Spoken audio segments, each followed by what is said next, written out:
Hablemos del alma humana y su conexión con los recuerdos. De la experimentación forzada en humanos para obtener poder. De la ocultación de la maldad detrás de órdenes. Hablemos de Full Metal Alchemist Brotherhood.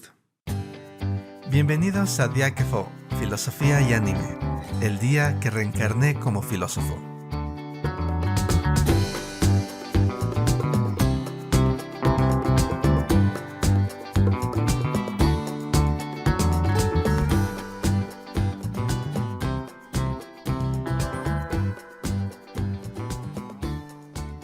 La búsqueda de la piedra filosofal llevada a cabo por los hermanos Elric nos lleva a comprender que el poder detrás de la alquimia puede llevar a graves consecuencias, tanto para quienes no comprenden en qué consiste el intercambio de equivalencias, como para quienes tienen fines perversos.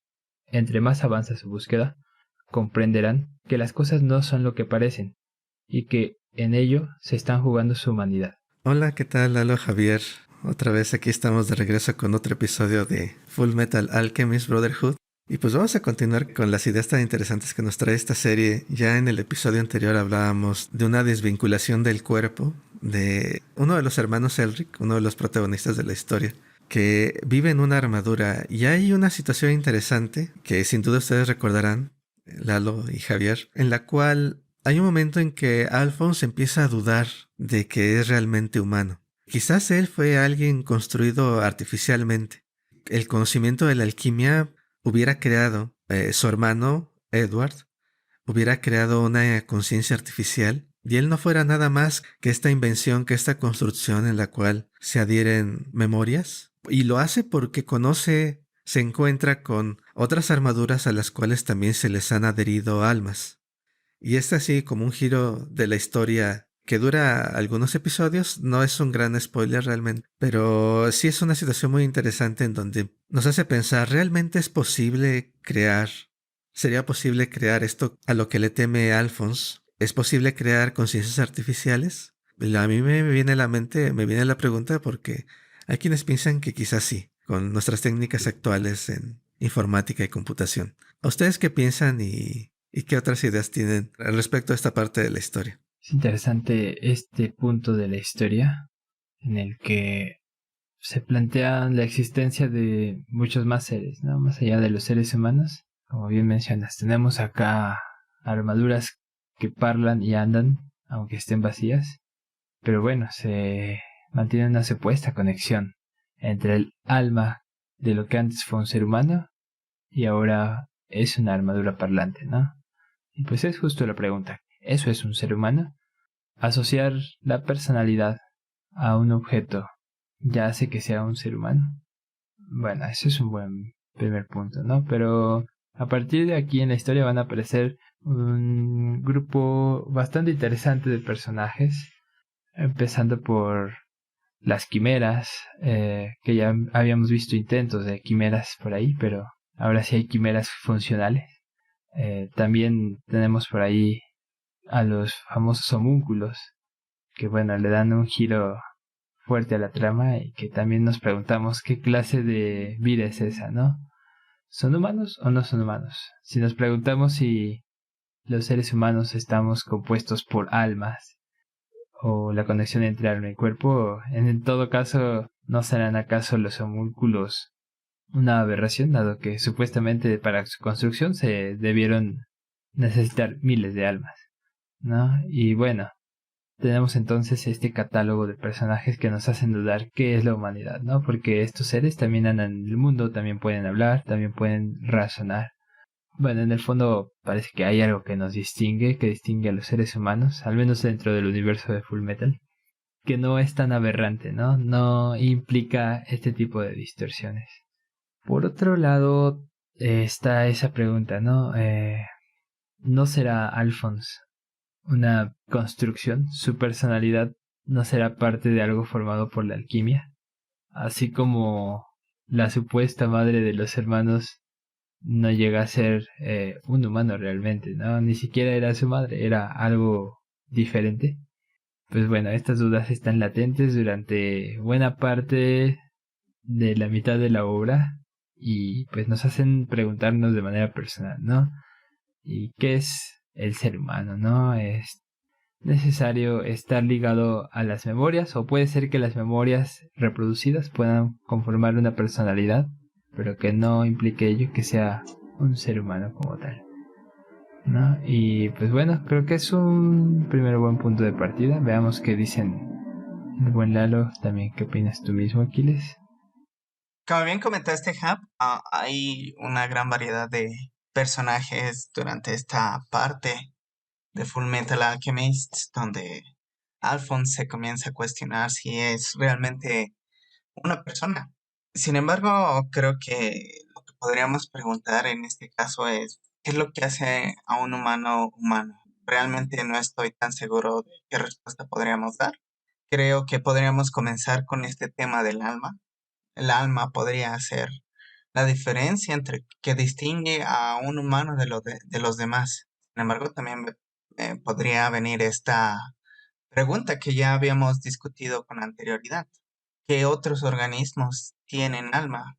Es un poco complejo esta idea. Sin embargo, si estamos hablando del alma que usualmente relacionamos del cuerpo de una persona humana, podríamos decir que en este caso lo que sucede en Full Metal Alchemist es que no se, no se está dotando de un alma a un cuerpo, sino lo que se está haciendo es que se está mudando el alma del cuerpo humano a un cuerpo material, a un cuerpo hecho de metal. La pregunta es esa, ¿no? Es el alma. El alma podría ser capaz de pasarse a otro cuerpo. Esa es la pregunta. Hay una serie que si no han visto, al igual es muy recomendable, donde este punto se toca. Esta serie se llama Alter Carbon. Tiene 2 temporadas y uno de los temas principales es este, donde las personas son inmortales puesto que toda aquella colección de memorias o de lo que en esta serie le llaman alma, que realmente no lo llaman tal cual así, pero lo podemos inferir, es un chip que se pone en un cuerpo nuevo. Entonces, esa es una gran pregunta. ¿Qué es el alma? El alma podría ser considerada nada más esta colección de memorias que tenemos. ¿Qué es? Es algo que habita nuestro cuerpo y fíjense que cuando digo habita, pues estamos hablando de 2 cosas distintas, ¿no? De un cuerpo y un alma. Me quedaría esa pregunta, ¿no? Realmente, ¿a qué le llamamos alma? ¿Y se puede manipular esta? ¿Tú qué crees, Aquiles? Sí, el problema del alma es central, creo yo, en muchas de estas ficciones o discusiones, como tú dices, Altered Carbon es una serie, un gran ejemplo de ella, o también en español se tradujo como Carbón alterado, o carbono alterado, o carbono modificado. Una novela en la que se supone que puedes mover prácticamente la conciencia de un ser humano a lo que decías, ¿no? A un chip que se transfiere entre fundas. Así lo llaman, ¿no? Los cuerpos son fundas, porque puedes cambiar de funda y tu esencia está viajando. Y es interesante porque se cree que es una cosa, el alma, algo que se puede extraer o formar de un tanto en una forma unificada. Cuando también, bueno, está el otro caso, ¿no? Puede ser algo emergente, algo hecho de muchas partes y que necesita de todas ellas. Entonces, la idea de que estamos aparte, y como decías tú, Javier, realmente la serie, aparte de que el hecho de que los seres humanos somos distintos, ¿no? El tabú no aplica para los animales, ¿no? Hay un tabú cerca de transmutar humanos. No hay problema en transmutar, no sé, árboles, vacas o cualquier otro animal, ¿no? El tabú es específicamente de los humanos. Hay una especie de relación especial que tiene el universo con el ser humano que hace que sea peligroso. No entra obviamente en detalle. La serie es una de las cosas que asume simplemente el autor.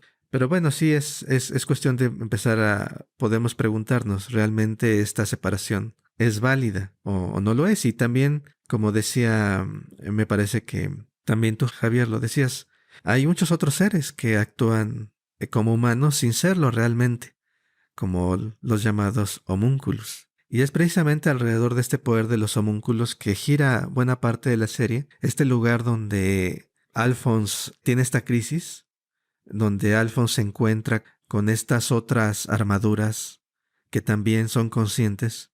Es un centro de investigación, un laboratorio, donde se conducen experimentos dirigidos por homúnculos.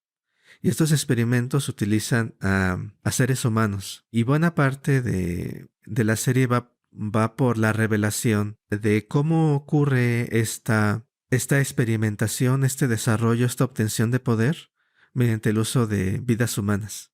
Alphonse y Edward, los dos hermanos, están en la búsqueda de la piedra filosofal, una piedra que permite romper límites de las leyes de la alquimia, hacer lo imposible, hacer milagros. Y por buena parte de la serie están tratando de encontrar la piedra filosofal, pero luego encuentran que la piedra es resultado de experimentos horroríficos y tienen que tomar una decisión. Y bueno, y esa parte se me hace interesante de cómo pensamos sobre el uso de humanos para obtener poder. Bueno, definitivamente es otro de los puntos que dan bastante para hablar, que es la cuestión de justo el fin utilitarista de las personas, que pueden ser medios para alcanzar los fines, ¿no? Y que nos pueden llevar a decidir quizá, pues bueno, sacrificar la vida de otro para obtener un beneficio más grande, e incluso pensando, ¿no?, que ese beneficio más grande va a poder tener ventajas para otros seres humanos en el futuro. Pero bueno, parece que debería haber un alto a ello, y estoy pensando ciertamente en la actitud de personajes en la historia que muestran con su rechazo, con su repudio hacia ese tipo de acciones o situaciones, que pues hay algo que no está bien. Ver la cara de horror que se dibuja en los personajes cuando se les narran este tipo de situaciones, pues bueno, nos da esa muestra. E incluso pues pensando un poco en justo, ¿no?, que los animales podrían ser ese comodín el cual no nos importe. Ciertamente, aunque el tabú humano no le preocupa tanto si se les afecta o no a los animales, o sea, si pueden ser sujetos de experimentación. Nuevamente tenemos personajes a los que parece que sí les preocupa un poco, ¿no?, lo que está pasando ahí. En lo personal, bueno, quizá me parece que Al es quien tiene un poco más ese tipo de reacciones, tal vez por lo mismo que él representa, ¿no?, que es un transmutado, ¿no?, alguien que ya vivió ese proceso y sabe que pues las cosas no son tan sencillas, ¿no? Es quizá un detalle en términos de acción, y me refiero como a la acción de peleas o a la acción de escenas con coreografías ingeniosas y maravillosas. Puede parecer quizá no tan llamativo, pero hay hechos que acompañan especialmente a Al durante toda la serie, y es él no puede comer, él no tiene la necesidad de dormir, no se enferma, y la destrucción de su cuerpo no le causa como tal dolor, aunque a veces se queja. Pero pues ciertamente, ¿no? Al ser un objeto, su cuerpo, un objeto, y que si no lo observas bien podrías confundirlo con cualquier armadura, pues bueno, tiene esa distancia, ¿no? Y nos lleva a preguntarnos si realmente hay una vida humana ahí, ¿no? Puede haber una vida humana en aquello que se usa simplemente como objeto, que se mantiene simplemente como objeto, ¿no? Y creo que esta misma dimensión o esta misma preocupación puede aplicar al preguntarnos si aquellos sujetos de experimentación son realmente tomados como personas, o si no, simplemente, pues bueno, a los ojos de quien está experimentando y quiere buscar ese provecho mayor, será pues objetos que pueden ser tratados de las maneras que se les venga en gana, ¿no? Y bueno, entre esos objetos llama la atención cuando esto escala a niveles sociales más grandes. Es decir, la experimentación ya no solo se queda en un individuo de laboratorio o en una docena de individuos de laboratorio, sino aquí se van al extremo y se llevan la experimentación a comunidades enteras, ¿no? A una ciudad entera o a varias ciudades enteras, ¿no? Porque poco a poco te vas enterando que esa nación para la que trabajan los alquimistas, pues bueno, tiene un oscuro pasado, ¿no? Y bueno, es parte de ir develando las necesidades que implica poder, por ejemplo, crear piedras filosofales que podrían ayudar a nuestros protagonistas a recuperar sus cuerpos, ¿no? Que es una de sus ambiciones. O habrá otras ambiciones en otros casos, pero bueno, esos ya son casos particulares distintos. A mí me gustaría hablar un poquito sobre qué es un objeto y a partir de esta noción hablar un poquito sobre lo que acaban de comentar. ¿Qué es un objeto? Como primer acercamiento yo diría que es aquella cosa, aquella cosa indeterminada que carece de alma, ¿no? Segundo, diría que es algo que se encuentra a la mano, que es utilizable, ¿no? Por sí mismo. Pensamos en un libro y pensamos que lo podemos utilizar para leer. Pensamos en la computadora, pensamos que lo podemos utilizar para buscar información, e incluso en este micrófono, ¿no? Que tenemos aquí. Pensamos en el micrófono y pensamos que es algo que podemos utilizar para grabar. Por último, pensamos también que un objeto es un medio para obtener algo más, ¿no? A partir de estas tres características, pues me podría poner a pensar, nos podríamos poner a pensar sobre el hecho de los humanos son objetos, puesto que lo que la serie lo que la serie nos plantea es este hecho, ¿no? En la búsqueda de la piedra filosofal, los humanos forman parte del medio para obtenerla, ya que son parte de la materia prima. Y así nos podremos poner a pensar, ya no solo en la serie, sino también en nuestra vida diaria, en nuestro actuar, en nuestro interactuar con las demás personas. Las demás personas son medios con las cuales nosotros nos ponemos en contacto para obtener un fin más allá más allá.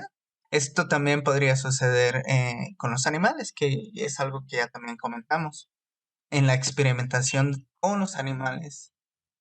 Lo que se trata de hacer es alcanzar algo más. Entonces, podríamos caracterizar a los animales y a los humanos como objetos.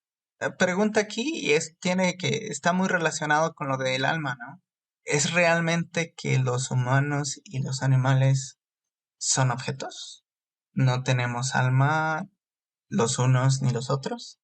Esto también me lleva a pensar un poco en las actitudes que los científicos y que me quisiera también mover un poquito hacia la guerra que pasó al principio. Esto no es un gran spoiler porque realmente es algo que verán todo a través de de la serie. Hay un pueblo que se llama Ishbalan y hubo una guerra, hubo un genocidio en contra de ellos para obtener la piedra filosofal. Una de las preguntas que me trae esta situación es, ¿qué tanto podemos seguir órdenes, ¿no? Podríamos en algún momento decidir no hacer algo cuando sabemos que está mal. ¿Qué tanto podríamos seguir órdenes? ¿Podríamos parar cuando cuando sabemos que algo se encuentra mal?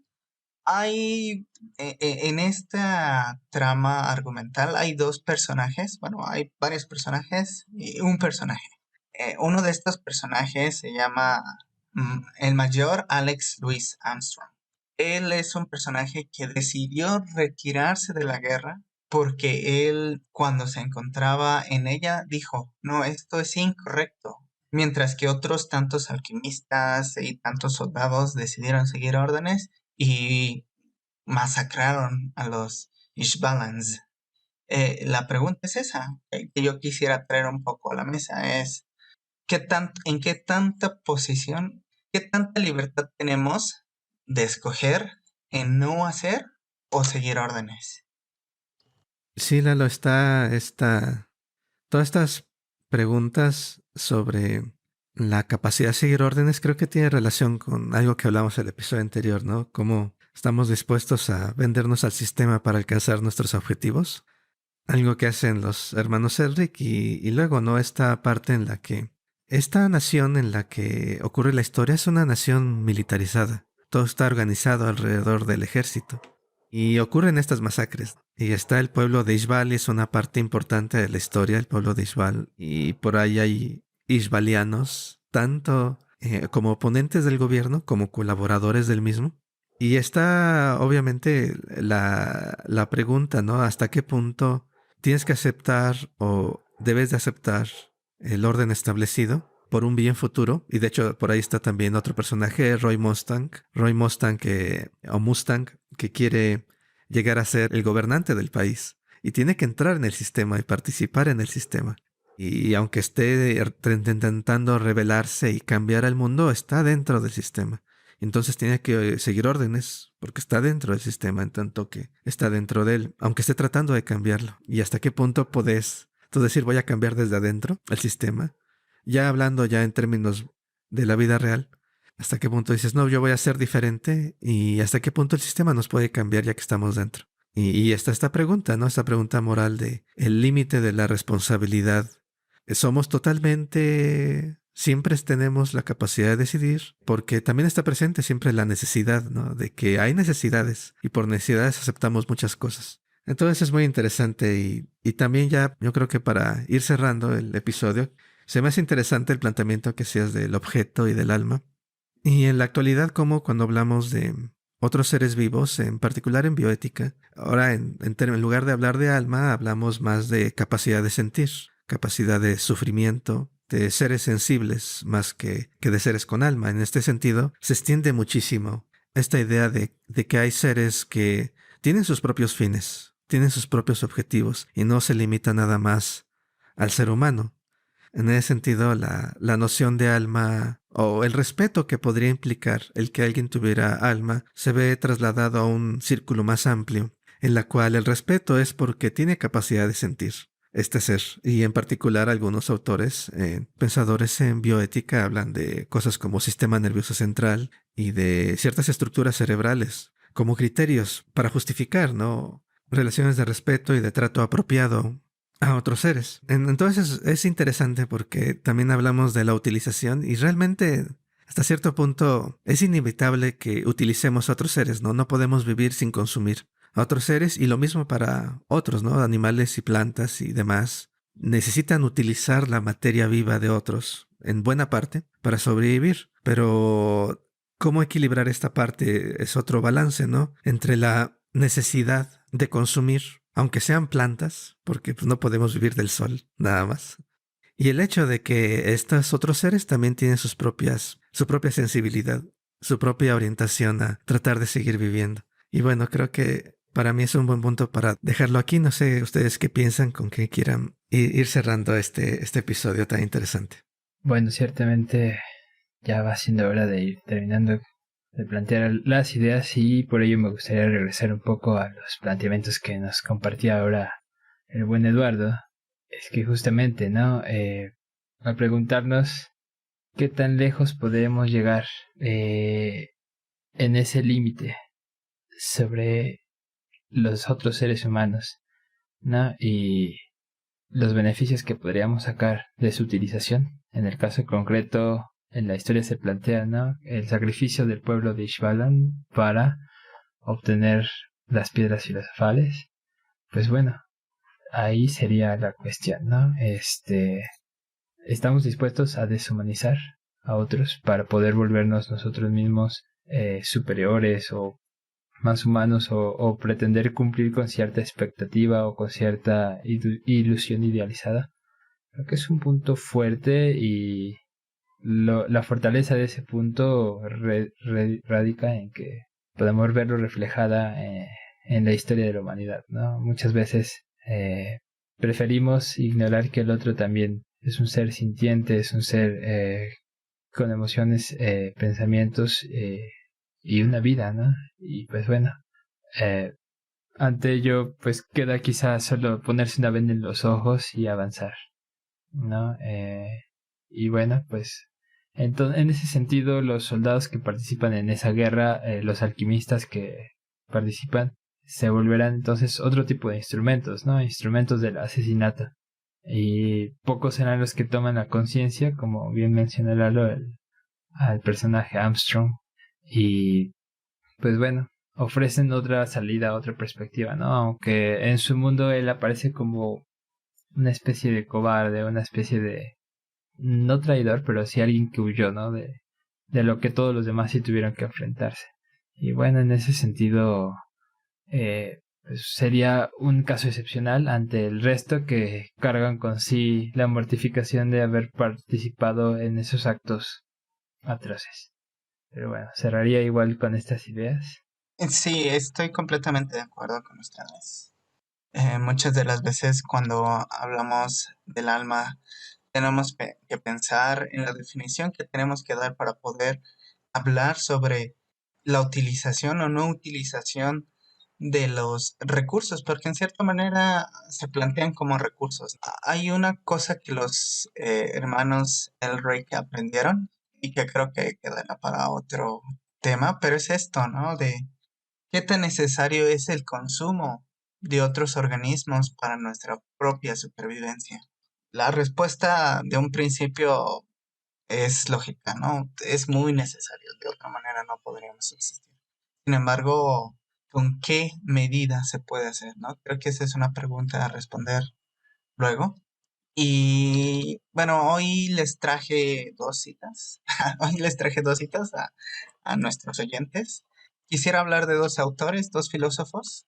Uno de ellos se llama John Luc Nancy, francés. Y les quisiera hablar un poquito sobre lo que menciona sobre el alma.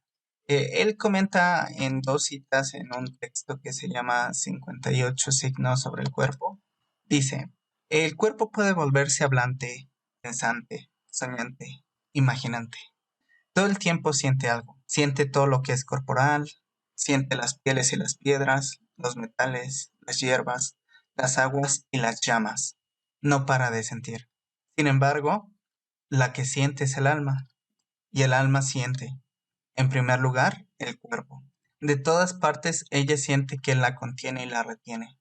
Si el cuerpo no la retuviera, se escaparía completamente en forma de palabras vaporosas que se perderían en el cielo. Bueno, aquí comenta un poco sobre lo que el cuerpo es para el alma, ¿no? Y qué funciones tienen, cómo se relacionan. Otra vez, el título del texto es 58 indicios sobre el cuerpo, del filósofo Jean-Luc Nancy. Y tengo otra cita sobre aquellas personas que les gustaría ahondar un poco más sobre la responsabilidad que tenemos a la hora de hacer el mal. Esta autora judía se llama Hannah Arendt. Y la cita va así. El problema con Eichmann fue precisamente que muchos fueron como él y que la mayoría no eran ni pervertidos ni sádicos, sino que eran y siguen siendo terrible y terroríficamente normales. Desde el punto de vista de nuestras instituciones legales y de nuestras normas morales a la hora de emitir un juicio, esta normalidad es mucho más aterradora que todas las atrocidades juntas. Se preguntarán quién fue Eichmann. Eichmann era la persona que se encargaba de la logística en los campos de concentración nazi. Entonces habla un poco de este hecho de cómo él fue capaz de enviar a las personas a morir. La respuesta que da es, en corto, que seguía órdenes. Y estas órdenes le permitían negar la maldad. Si quieren ahondar más en el texto se llama La banalidad del mal, de la filósofa Hannah Arendt. Excelente, Lalo. Sí, muchas gracias por las recomendaciones y por supuesto también está la recomendación de que vean Full Metal Alchemist Brotherhood con todas estas preguntas sobre la parte moral y sobre lo que es el alma. Y yo quiero hacer nada más un apunte rápido sobre el texto de Hannah Arendt. En su tiempo y después y recientemente hay muchas críticas respecto al texto de Hannah Arendt porque ella parte del supuesto de que siempre tenemos la libertad de hacer decisiones, de tomar nuestras propias decisiones y siempre existe este campo de responsabilidad irrenunciable. Y es muy similar a otros pensadores de principios del siglo XX. Esto, para empezar, ya es discutible, es un buen punto quizás de partida desde un punto de vista pedagógico, formativo quizás, una idea que puede ser útil en ese sentido, pero no siempre, no necesariamente funcionamos así. Muchas veces las circunstancias realmente influyen de forma intensa en cómo decidimos, y también está el hecho de que Hannah Arendt, al parecer, de acuerdo a estudiosos y a personas, no solamente que han estudiado posteriormente, sino en su misma época, presenciaron los juicios de Eichmann, realmente tomó una posición sesgada para hacer coincidir lo que veía en el juicio con una teoría que ella ya tenía sobre totalitarismo, en la cual realmente en el juicio se ve que Eichmann no es normal. Realmente su argumento el argumento de Hannah Arendt es que las personas normales pueden hacer cosas terribles bajo totalitarismos, pero realmente el caso del que parte es el de una persona que no es del todo normal. En ese sentido, Hannah Arendt puede tener razón, aunque por las razones equivocadas. Pero bueno, es un apunte, es interesante su obra, y creo que es interesante también ver las críticas a estas obras. Para cerrar, a mí me gustaría preguntarles qué piensan sobre estos temas en general, y en particular a mí me interesa pensar sobre: ¿crees que bastaría capturar memorias, datos para reproducir tu conciencia? ¿Crees que será posible en un futuro que nos convirtamos en seres digitales y vivamos en algo parecido a Internet? Es decir, ¿podemos transferir lo vivo a la máquina? ¿Qué opinan? Bueno, abonando al espíritu crítico y a la posibilidad de poder generar una interacción, esperamos que nos puedan comentar acerca de estas preguntas. También podremos lanzar la siguiente pregunta: ¿cuál es el límite de nuestras acciones antes de restringirnos? O quizá visto desde otra perspectiva, ¿qué pasa si tratamos a otros como objetos? Siguiendo este espíritu de hacerlos meditar un poco, a mí me gustaría ponerles una situación hipotética. ¿Y ustedes qué harían?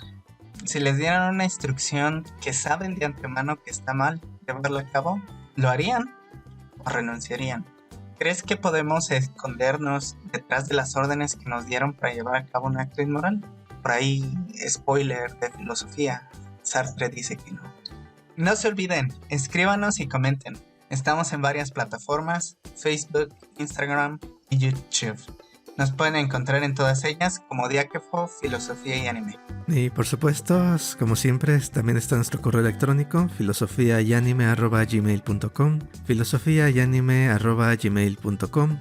No olvides visitar nuestra página web, donde también podrás encontrar todos los episodios, así como enlaces a nuestras redes sociales. El sitio es filosofiayanime.com, filosofiayanime.com. Y bien, pues tras una charla emocionante y profunda, no nos resta más que agradecer a quienes escuchan estos podcasts, y bueno, pues también el agradecimiento a los queridos colegas Lalo, Aquiles. Claro que sí, gracias a ti también, Javier, gracias a nuestros escuchas, cuídense y hasta pronto. Nos estamos viendo en la siguiente edición de este gran podcast, Diáquefo. Nos estaremos escuchando pronto, hasta la próxima. Nos vemos. Chao.